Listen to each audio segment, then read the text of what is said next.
So you're a business owner that values content, whether it's podcast, social media, YouTube, whatever it is that you're doing. Maybe you've already done it. Maybe you're not entirely sure how to get into it, but you are concerned about consistency, how to consistently put out your content, whether you did start a podcast, you're putting out daily social media videos or YouTube videos. How do I create the consistency to be able to just continually put out weekly videos, daily videos, whatever my frequency is that I want, keep up with it and do it without having to overcomplicate the process? We're going to answer that on this video today. So I own a media agency that manages organic content for clients, and we put out about 1,000 pieces of content every single week. Now that's producing it and publishing it as well across all platforms. So there's a couple of key factors when it comes to creating consistency in your content. And I'm going to be talking about if you're starting a podcast, if you run a YouTube channel, or if you do organic social media content, whether you're doing TikTok videos, Instagram videos, going live on Facebook, whatever it is. There's a couple of key things that you really have to dial in when it comes to creating consistency. But the anthem that I always cry is keeping it simple. I don't want to overcomplicate the process and have you sign up for a bunch of these like tools that are going to help you stay consistent and the calendars and stuff like that. We're going to ditch all that, throw it out the window. There's a couple of key foundational pieces that you really have to put in place before you actually get going to create that consistency. So one of the first things that I always tell people is the process. Almost everything in business, we build processes around except for marketing and especially not for content marketing. And that's something that a lot of people miss out on. One of the reasons why we're able to create so much content and then put it out on time on all the platforms is because we have processes built out for all of it. Now, I'm not saying that you have to go sign up for Lucidchart and, stand in front of a whiteboard and, get together with your team and map out the entire existence of your, podcast from from recording to publishing and all that kind of stuff. But it is really important to make sure you do have a clean cut process that either you or your team can follow. If you're doing it by yourself or you have a team that's doing it, that they can follow in order to keep them consistent.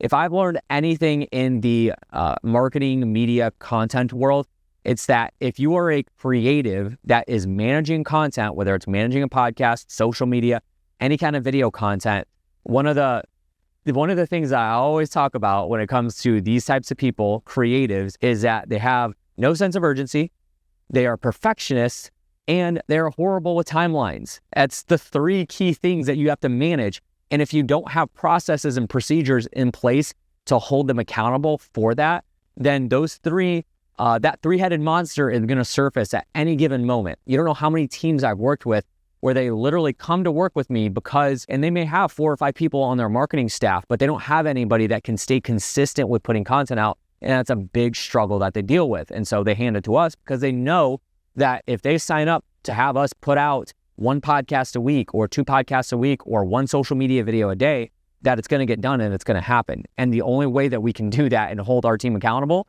is with like really good processes and really good procedures and systemize it. Obviously, like whatever tool that you use, whatever project management tool you use. We use Trello, but if you use Asana, you use Monday.com, whatever it is, then stick with it and just build something simple out and then hold your team accountable to that process. Make sure they review it, clear to them. And this is kind of like outside of the media space, obviously. This is just like simple business 101, but a lot of people miss this. Now, coming out of that, maybe publishing the content isn't your problem. Maybe you're like, yeah, if I have the content already loaded up and it's good to go, then we don't have any problem putting it out. That's fine. Like, if you do it yourself, if you're the business owner, I would highly encourage you to hire somebody to do it for you so that you can focus on the business that actually makes money, and then they can do the marketing piece of it, which is the publishing of the content. That's neither here nor there. We could talk about that if you want to later on. Let's go to a very, very easy and simple way to maybe create the content. When I say create the content, that means that you're turning on the camera and you're starting to talk about whatever topic it is that you're doing a video on. That's creation. Production is everything that happens afterwards, the adding captions, the B-roll, the cuts, stuff like that. Let's talk about how to create that consistent flow of content coming through the door. So me recording this video right now, I've already recorded about 5 other videos before this. I changed my shirt, I changed my hat, and actually changed the location. You're going to see in my videos, there's going to be different locations for whatever video that you're clicking on. Now, I do a lot up in my home studio. However, I like to mix up the looks because it keeps the looks and the aesthetics of the videos fresh. Maybe you don't have to do that. You can just stay in one place. But what you want to do is batch your content. This is a concept that is known to a lot of creators, and a lot of creators do it really well.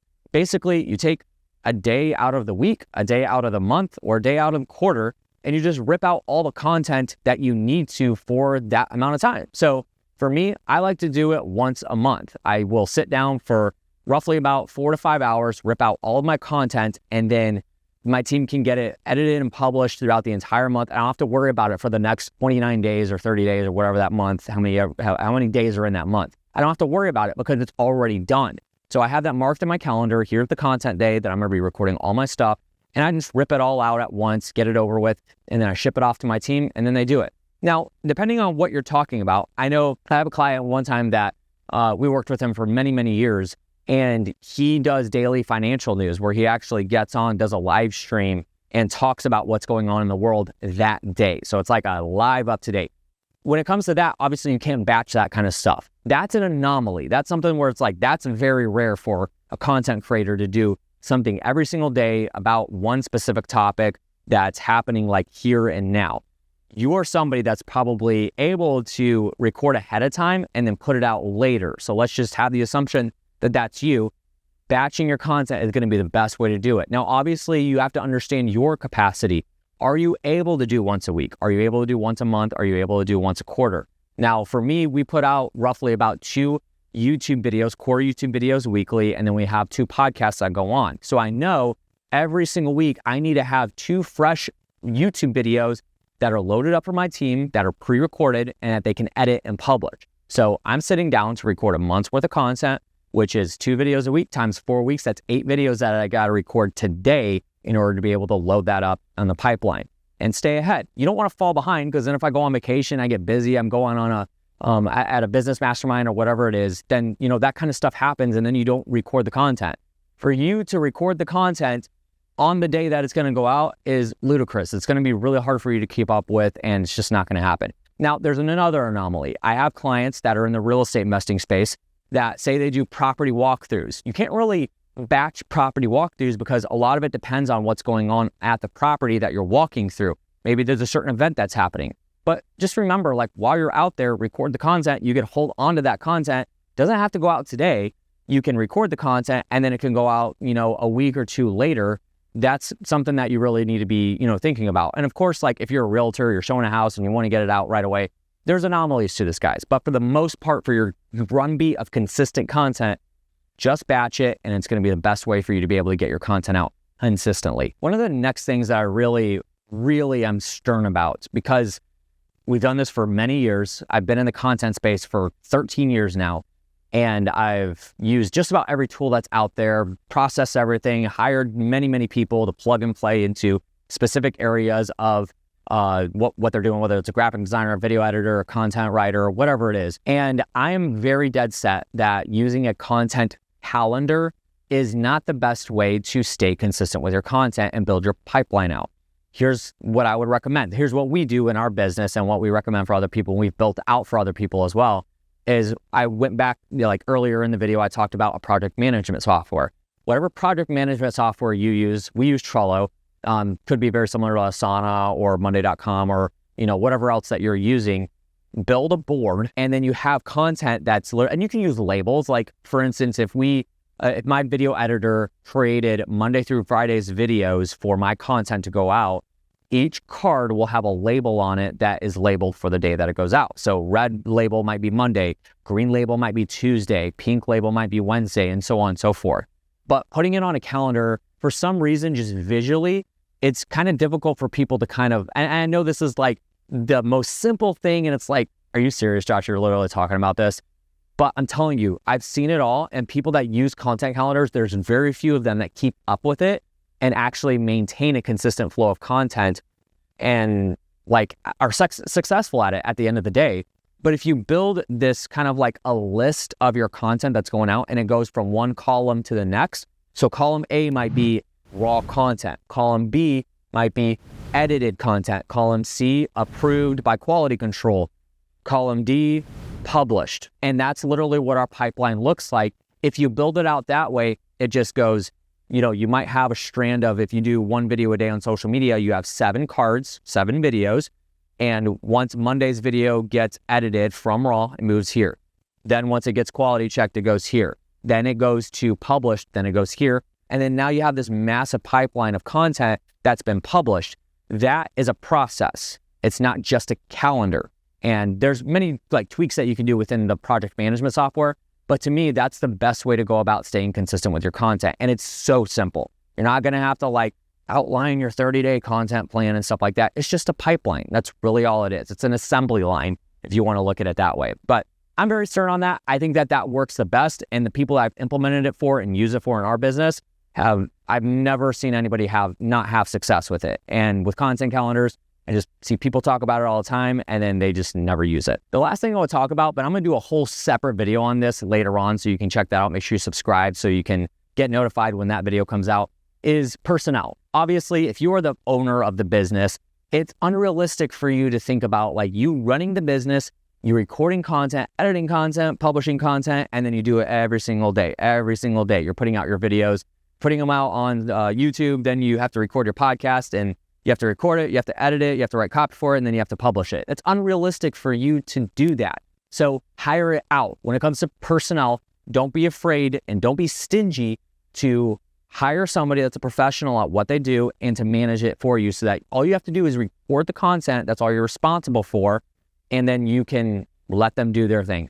For what we do as a service, this is what we do. When I bring a client on, one of the first things I tell them is, this might be music to your ears, but all you got to do is record content. We do everything else for you.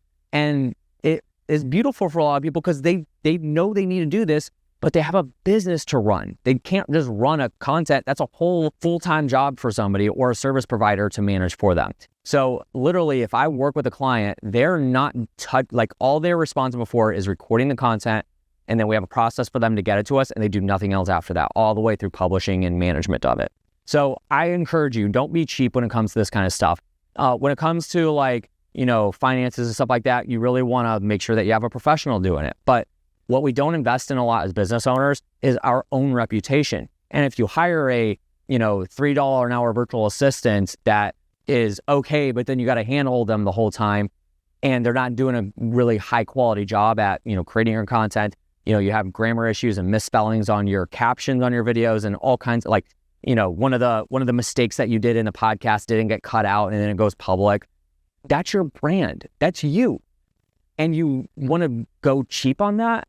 I would highly encourage you to hire it with a quality person that comes in, manages your brand successfully, takes it very seriously, and doesn't put out garbage on your behalf. That's something that I am very stern on. So I'll do a whole nother video on that topic because I really think that it needs that service, right? So that's going to do it for today's episode. Thank you so much for listening in and joining. If you got value out of this, make sure you subscribe and leave a comment below.